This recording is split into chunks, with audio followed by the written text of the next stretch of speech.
আমিন একজন টকবগে যুবক। Honours masters পাশ করেছে ভালো ফলাফলে। ভাগ্যও তার পক্ষে ছিল। অন্য ছেলেদের মতো চাকরির জন্য দাঁড়ে দাঁড়ে ঘুরতে হয়নি তাকে। বিশ্ববিদ্যালয় শেষ করার মাত্র 6 মাসের মধ্যেই পেয়ে গেল ভালো একটা চাকরি, বড় অফিসারের পদে। বেতনও বেশ ভালো, শুধু পরিশ্রমটা একটু বেশি। সকাল 8টা থেকে রাত 8টা পর্যন্ত দৌড়ঝাঁপ।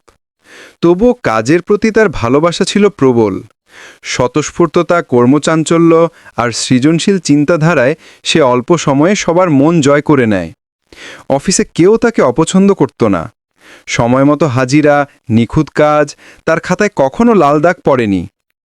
পানির স্রোতের মতো সময় বয়ে গেল। চাকরির 5 বছর পার হয়ে গেছে, এখন চলছে 6ষ্ঠ বছর। সেদিন তার কথা আজও ভুলতে পারেনি আমিন। দিনটি ছিল সোমবার। সকাল 7টার দিকে ঘুম ভাঙল। জানালা দিয়ে আসা সোনাঝরা রোদে চারপাশ ছলমল করছে। মনটা তার অদ্ভুত এক আনন্দে ভরে উঠল। বিছানা থেকে উঠে গোসল করল, ভালো করে সাবান শ্যাম্পু মেখে তারপর আয়নার সামনে দাঁড়ালো। কিন্তু হঠাৎই চমকে উঠল সে। হৃৎপিণ্ডটা যেন থেমে গেল মুহূর্তে। আয়নায় নিজের মুখের দিকে তাকিয়ে দেখল তার নাক নেই। হ্যাঁ, নাক নেই, যেন বাতাসে মিলিয়ে গেছে। চোখ বড় বড় করে তাকিয়ে রইল সে, পাথরের মতো স্থির। তারপর ধীরে ধীরে আয়নার কাছে গিয়ে ভালো করে দেখল, স্পর্শ করল। না, সত্যি নাক নেই। তার মনে হলো কেউ যেন গতরাতে চুরি করে নিয়ে গেছে, কিন্তু রক্তের দাগও তো নেই কোথাও। শরীরের ভেতর শিরশিরে ভয়, মনে হলো দেহের রক্ত চলাচল থেমে গেছে। জানালার পাশে গিয়ে বাইরে তাকালো। সবাই তো ঠিকঠাক, কারো মুখে তো এমন কিছু নেই। তাহলে এই অবস্থাটা কেবল তার সাথেই হলো কেন? অসহায় চোখে আয়নার খাটের মাঝে ঘুরে বেড়াতে লাগলো আমিন। ঘড়ির কাঁটা বলছে সকাল 10:30। মাথা কাজ করছে না, ঘামে ভিজে যাচ্ছে শরীর। নিজের ঘরে বসে মনে হলো সে যেন পৃথিবীর সবচেয়ে একা মানুষ।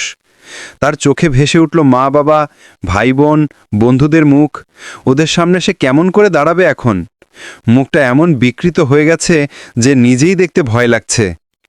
এই অবস্থায় তার মনে পড়ল 2 দিন আগের ঘটনা। আসাদ সাহেব এসেছিলেন একটা কাজে। তিনি কষ্টে ভরা কণ্ঠে বলেছিলেন, ভাই, আমাকে একটু সাহায্য করুন, না হলে শেষ হয়ে যাব।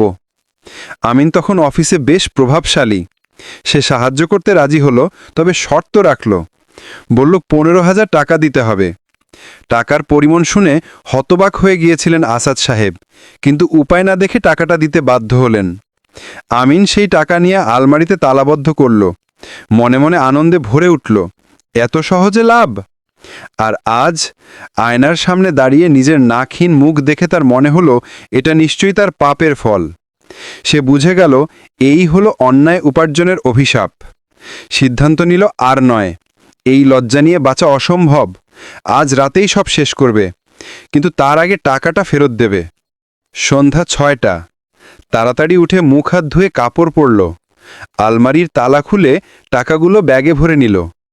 রুমাল দিয়ে মুখ চেপে বাইরে বের হলো। রিকশায় উঠে সরাসরি গেল আসাদ সাহেবের বাড়িতে। দরজায় গিয়ে টাকার ব্যাগটা তার হাতে দিয়ে বিদ্যুৎ গতিতে ফিরে এলো।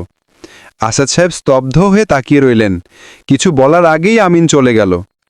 রিকশায় বসে তার বুকের ভিতর কেমন এক চাপা অনুভূতি, ভয়, অনুশোচনা আর মুক্তির আশা। নিজের মনে বলল, সবাই তো সুখে আছে, শুধু আমি কেন? রিকশা থামল গাসার সামনে। ড্রাইভারকে ভাড়া দিল দ্বিগুণ। তারপর দরজা বন্ধ করে আয়নার সামনে দাঁড়ালো। রুমাল সরাতেই চমকে উঠল সে। নাকটা তো ঠিক জায়গাতেই আছে, আগের মতোই।